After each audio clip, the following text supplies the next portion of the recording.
નમસ્કાર મિત્રો, હું ઋત્વિક ચૌધરી આપ સર્વેનું એગ્રીકલ્ચર બેઝિક્સ ચેનલ પર સ્વાગત કરું છું. આજના વિડીયોમાં પ્લાન્ટ ગ્રોથ રેગ્યુલેટર્સ અને પ્લાન્ટ હોર્મોન્સ એટલે કે વૃદ્ધિ નિયંત્રકો અને વૃદ્ધિ અંતરસ્ત્રાવો વિશે ચર્ચા કરીશું. હવે જોઈએ વૃદ્ધિ નિયંત્રકો વિશે. તો વૃદ્ધિ નિયંત્રકો મુખ્યત્વે બે ભાગમાં ડિવાઈડ કરવામાં આવે છે. પહેલા છે વૃદ્ધિ પ્રેરકો અને બીજું છે વૃદ્ધિ અવરોધકો. વૃદ્ધિ પ્રેરકોમાં ઓક્ઝિન્સ, ઝિબ્રેલિન્સ અને સાયટોકાઇનિનનો સમાવેશ થાય છે અને વૃદ્ધિ અવરોધકોમાં એબ્સિસિક એસિડ અને ઇથિલિનનો સમાવેશ થાય છે.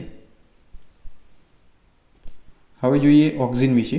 તો 1928માં FW વેન્ટ નામના વૈજ્ઞાનિકે આ ગ્રોથ સબસ્ટેન્સ જવના દાણાના ભ્રૂણાગ્ર ચૂલ એટલે કે કોલ્યુપ્ટાઇલમાંથી આઇસોલેટ કર્યો અને તેને ઓક્ઝિન નામ આપ્યું હતું. વનસ્પતિમાં ઓક્ઝિન ટ્રિપ્ટોફેનમાંથી બાયોસિન્થેસિસ દ્વારા ઉત્પન્ન થાય છે. એટલે કે ઓક્ઝિન અંતઃસ્ત્રાવનો જે પ્રિકર્સર કહે છે, ઓક્ઝિન અંતઃસ્ત્રાવનું પ્રિકર્સર ટ્રિપ્ટોફેન છે. તો પરીક્ષામાં પ્રશ્ન પૂછાઈ શકે છે કે ઓક્ઝિન અંતઃસ્ત્રાવનું પ્રિકર્સર કોણ છે? તો ટ્રિપ્ટોફેન એ ઓક્ઝિન અંતઃસ્ત્રાવનું પ્રિકર્સર છે. ઓક્ઝિનની સાંદ્રતા વનસ્પતિ અંગના અગ્રભાગે જેવા કે ભ્રૂણાગ્ર ચૂલ, પર્ણનો અગ્રભાગ, મૂળનો અગ્રભાગ, પ્રકાંડનો અગ્રભાગ તેમજ કલિકાઓમાં મોટા પ્રમાણમાં જોવા મળે છે. વનસ્પતિના અગ્રભાગમાંથી નીચે તરફ જઈએ તેમ ઓક્ઝિનનું પ્રમાણ ઘટવા માંડે છે. પ્રકાંડ અગ્ર કરતાં મૂળાગ્રમાં ઓક્ઝિનનું પ્રમાણ ઓછું હોય છે. એટલે કે જે પ્રકાંડનો અગ્રભાગ હોય તેમાં ઓક્ઝિનનું પ્રમાણ વધારે હોય છે અને જે મૂળનો અગ્રભાગ છે, મૂળની ટોચ છે, તેમાં ઓક્ઝિનનું પ્રમાણ ઓછું હોય છે અને પ્રકાંડના અગ્રભાગમાં ઓક્ઝિનનું પ્રમાણ વધારે હોય છે. હવે જોઈએ નેચરલી અકરિંગ ઓક્ઝિન. એ ઇન્ડોલ એસિટિક એસિડ છે, એ નેચરલી અકરિંગ ઓક્ઝિન છે અને બીજા બધા 2,4-D, IBA, NAA, મેલેક હાઇડ્રાઝાઇડ એ આર્ટિફિશિયલી ક્રિએટ કરેલા ઓક્ઝિન્સ છે. 2,4-D વિશે ચર્ચા કરીએ તો 2,4-Dની 20 ppm કરતાં ઓછી માત્રામાં વાપરવામાં આવે તો તે ફળની વૃદ્ધિ માટે ઉપયોગી છે અને જ્યારે 20 ppm કરતાં તેની માત્રા વધારવામાં આવે તો તે નીંદણનાશક તરીકે કામ કરે છે. પછી જોઈએ IBA વિશે. તો તે મૂળની વૃદ્ધિ માટે જવાબદાર છે. હવે જોઈએ નેપ્થેલિક એસિડ વિશે. તો નેપ્થેલિક એસિટિક એસિડ સમય પહેલાં ફળોને ખરતા અટકાવવા માટે વાપરવામાં આવે છે. મેલિક હાઇડ્રાઝાઇડ ડુંગળીના સંગ્રહ સમયે સ્ફુરણને અટકાવવા માટે મેલિક હાઇડ્રાઝાઇડ વાપરવામાં આવે છે. હવે જોઈએ ઓક્ઝિનના કાર્યો વિશે. તો ઓક્ઝિન કોષ વિભાજનમાં મદદરૂપ છે, કોષ વિભેદનમાં, કોષોની લંબ વૃદ્ધિમાં, ફળ વિકાસમાં, પ્રકાંડ કલમમાં અસ્થાનિક મૂળની ઉત્પત્તિ માટે, અંગની ઉત્પત્તિનો આરંભ સમયે ઓક્ઝિન ઉપયોગી છે, બીજ રહિત ફળ એટલે કે પાર્થેનોકાર્પિક ફ્રૂટના ડેવલપમેન્ટ માટે ઓક્ઝિન જરૂરી છે.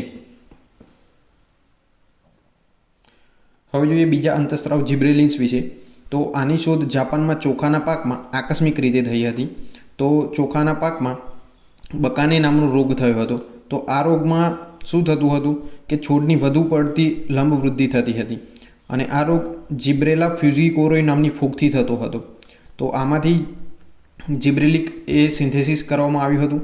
તો જિબ્રેલિનની માત્રા પુખ્ત બીજમાં સૌથી વધુ હોય છે. તે પ્રકાશ સંશ્લેષણ ક્રિયાને પ્રોત્સાહન આપે છે, ઉપરાંત બીજ અંકુરણને પ્રેરિત કરે છે અને પ્રોટીન સંશ્લેષણમાં વધારો કરે છે.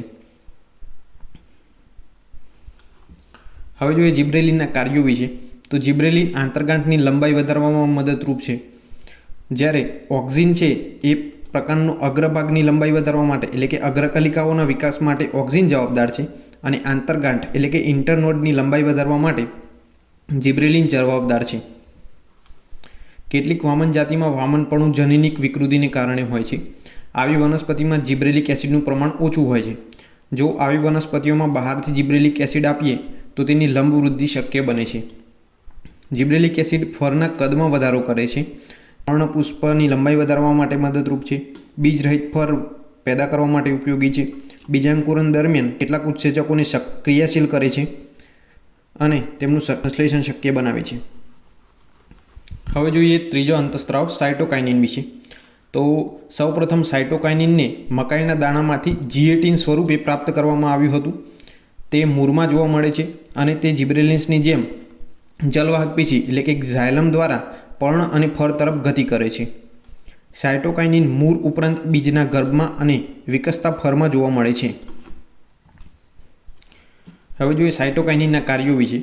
તો સાયટોકાઇનિન કોષ વિભાજન, કોષ વિસ્તરણ, બીજની ઉત્પત્તિ દરમિયાન ભ્રૂણ વિકાસ કરવામાં મદદરૂપ છે અને વનસ્પતિનું વૃદ્ધત્વ અટકાવવા માટે મદદ કરે છે. હવે જોઈએ વૃદ્ધિ અવરોધક અંતઃસ્ત્રાવ ઇથિલિન વિશે. તો આ અંતઃસ્ત્રાવ ફળને પકાવવામાં મદદ કરે છે. આ અંતઃસ્ત્રાવ ઇથ્રેલ સ્વરૂપે અને ઇથેફોન સ્વરૂપે હોય છે. ઇથ્રેલ કેરી ફળને પકાવવામાં વપરાય છે અને ઇથેફોન શેરડી, ઘઉં, કોફી, તમાકુ, ડાંગર જેવા પાકોને ઝડપથી પકાવવા માટે વપરાય છે. જોઈએ પાંચમા અંતઃસ્ત્રાવ એબ્સેસિક એસિડ વિશે. આ અંતઃસ્ત્રાવ પણ વૃદ્ધિ અવરોધક છે. તે બીજને નિષ્ક્રિય કરે છે જેથી તેનું અંકુરણમાં વિલંબ થાય છે, છોડની વૃદ્ધિ પ્રક્રિયા અટકાવે છે અને તે એન્ટીજિબ્રેલિન તરીકે વર્તે છે. અને એબ્સેસિક એસિડ એ ઇથિલિનને રિલીઝ કરવાની પ્રક્રિયાને પ્રેરિત કરે છે.